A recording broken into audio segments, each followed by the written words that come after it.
Welcome to Public Pālikā. The current state and future of democracy, global and Indian perspectives. The shape of democracy has never been static. Its fortunes have ebbed and flowed in response to social tides, technological transformations, and political crises. Today, as democracy faces headwinds both old and new, understanding its current state and likely future, globally and within India, demands honest reckoning with data, trends, and underlying structural forces. The global state of democracy. Across the world, democracy stands at a crossroads. The post-Cold War optimism of the 1990s, when electoral democracy seemed poised for global triumph, has faded considerably. In its place, the early 21st century is marked by democratic backsliding, the hardening of authoritarian regimes, and a crisis of liberal norms even in once stable democracies. International watchdogs consistently highlight a retreat from democratic governance. Reports from institutions like Freedom House and the Economist Intelligence Unit indicate that for over a decade, more countries have experienced democratic decline than improvement. This pattern is visible in countries with long-standing traditions of constitutional democracy, such as the United States and many European nations, as well as in states that more recently adopted democratic institutions. The erosion of democratic norms takes many forms. Electoral processes have become increasingly vulnerable to manipulation through misinformation, gerrymandering, and restrictions on voter access. The freedom and pluralism of the press are under siege from both political and corporate consolidation, with journalists facing growing intimidation and violence. Executive aggrandizement has left legislatures and courts weakened, often unable or unwilling to serve as checks on power. Surveillance technologies, meanwhile, offer unprecedented tools for both benign governance and autocratic repression. One consequence of these trends is the rise of hybrid regimes, systems that retain the facade of elections and some civil liberties, but hollow out the independent institutions and shared social norms that make democracy meaningful. Leaders in such contexts may win votes but regularly undermine the press, opposition parties, and civil society organizations, recasting their rule as the will of the people while curbing real contestation and dissent. Even mature liberal democracies have not been immune. Political polarization, economic inequality, the spread of disinformation, and declining trust in institutions have contributed to deepening divisions. Once taken for granted institutions such as an independent judiciary, a free press, or a peaceful transfer of power now face existential challenges. The global pandemic both tested and exposed the vulnerabilities of democratic states, highlighting disparities in the delivery of public goods and the balance between individual rights and collective security. International forums intended to defend democracy, such as the United Nations, have in recent years appeared paralyzed, buffeted by the conflicting interests of major powers and a growing disregard for international norms. At times, the UN has failed to prevent or mitigate conflicts and humanitarian crises in ways that reinforce its credibility as a champion of democratic principles. Yet, the story is not one of universal decline. In some regions, particularly parts of Africa and Latin America, citizens have mobilized, sometimes at immense personal risk, to defend democratic rights, protest authoritarian overreach, and force greater accountability. New digital tools have empowered civic movements, shining a light in places long darkened by censorship. Meanwhile, regional groupings and alliances continue experimenting with new forms of cooperation and mutual accountability, aiming to reinforce the resilience of democratic governments in a changing world. The current Indian context. India, the world's largest democracy, has often been seen as a bellwether for global democratic health. In recent years, however, there has been mounting concern over the vitality and trajectory of Indian democracy. Elections remain regular and competitive.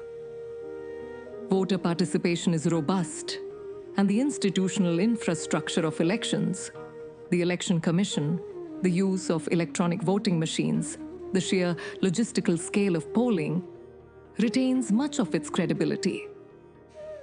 India's parliament, state legislatures, and dozens of active political parties continue to reflect the country's immense diversity. Nonetheless, multiple observers and citizens themselves point to subtle and overt erosions of democratic practice. Reports from Freedom House, the VDAME Institute, and similar organizations have downgraded India's status from free to partly free, from liberal democracy to electoral autocracy, based on trends including the curtailment of press freedom, growing restrictions on dissent, the targeting of civil society organizations, and the concentration of political power. Debates over citizenship, religious identity, and national unity have become flashpoints for government action and judicial decision alike. The passage and enforcement of highly contentious laws, especially those affecting religious minorities and citizenship rights, have deepened social polarization. There have been high-profile cases of internet shutdowns, clampdowns on protests, an investigation and harassment of journalists and NGOs that are critical of government actions. The economy's health is now deeply tied to the health of democracy. Years of strong economic growth have not undone chronic inequalities, regional imbalances, and high rates of youth unemployment. The COVID-19 pandemic exposed gaps in healthcare delivery and social protection, leading to calls for a fundamental re-evaluation of both economic priorities and the social contract. Economic centralization, questions about fiscal federalism, and issues of transparency and cronyism continue to challenge state capacity and public trust. Judicial independence, long a proud aspect of Indian democracy, has come under scrutiny. Allegations of executive influence over appointments, controversial delays in hearing or adjudicating politically significant cases, and pendency of lawsuits collectively strain the confidence citizens place in courts to act as impartial arbiters. Yet, Indian democracy pulses with resilience. Grassroots political activism remains vigorous, seen in recent farmer protests, movements for women's and minority rights, and vociferous public debate on social media. The spirit of the Indian Constitution, its commitment to liberty, equality, and justice for all, continues to offer both an anchor and a horizon for reform. Forecasts. Democracy's coming decades. The future of democracy, both globally and in India, will be shaped by forces that are already rapidly transforming the political and social landscape. Globally, the next decades will likely see an ongoing battle between forces of democratic resilience and the innovations of authoritarianism. Advances in digital surveillance and artificial intelligence offer tools that can empower citizens, but also entrench the power of those who wield them. Battles over the regulation of social media, data privacy, and information integrity will determine whether citizens can participate as informed agents or become passive targets of manipulation.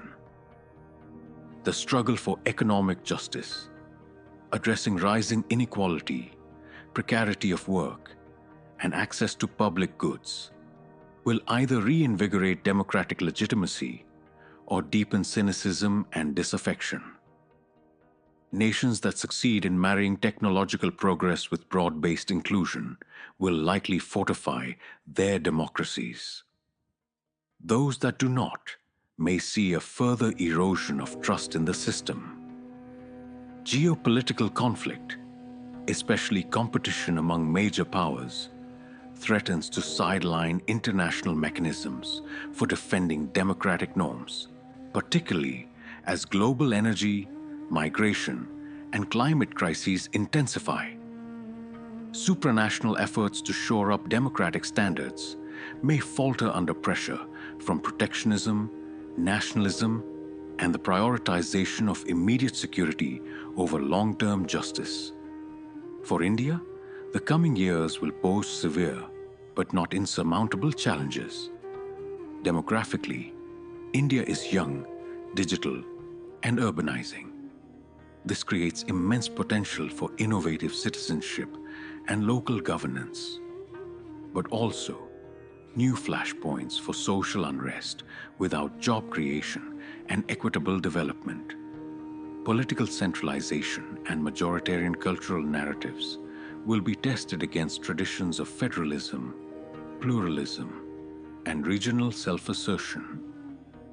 The ability of courts, electoral bodies, the press, and public institutions to maintain their autonomy, fairness, and inclusivity will be essential to ensuring that majoritarian power does not become unchecked dominance. If India can find ways to modernize its economic structures, expand meaningful access to justice and social services, and protect constitutional freedoms, it stands to become a model for reconciling scale, diversity, and democracy in the digital age. Failure, on the other hand, risks entrenching the pathologies, inequality, exclusion, and authoritarian drift that now ail many democracies worldwide. Conclusion: the state of democracy, both globally and in India, is neither triumphant nor irredeemably bleak. It is above all contested terrain. The struggles now underway, across borders and within hearts, will determine not simply how democracy is practiced, but whether its deepest promises of liberty, justice, and dignity can be renewed in a rapidly changing world. History doesn't guarantee progress, but it does show that with vigilance, reform, and collective action, democracy remains both possible and necessary. Public Pālikā positions itself within this fragile moment, not as a panacea, but as a structural proposal that aligns with this need for democratic reinvention. By decentering economic power, institutionalizing local participation, and grounding governance in the real needs of real communities, it seeks to make democracy not just a form of government, but a way of living together. As we look ahead, we must shed the illusion that democracy is secure simply because it has endured. Like language or love, democracy survives only when practiced, and it flourishes only when the governed believe that they are not just recipients of rule, but authors of their collective fate. The next chapter takes this recognition forward, from structural diagnosis to economic insight. To understand why democracy falters, we must understand how deeply it depends on economic arrangements. For if politics is the stage, then economy is the script, and the play, as it stands, must be rewritten.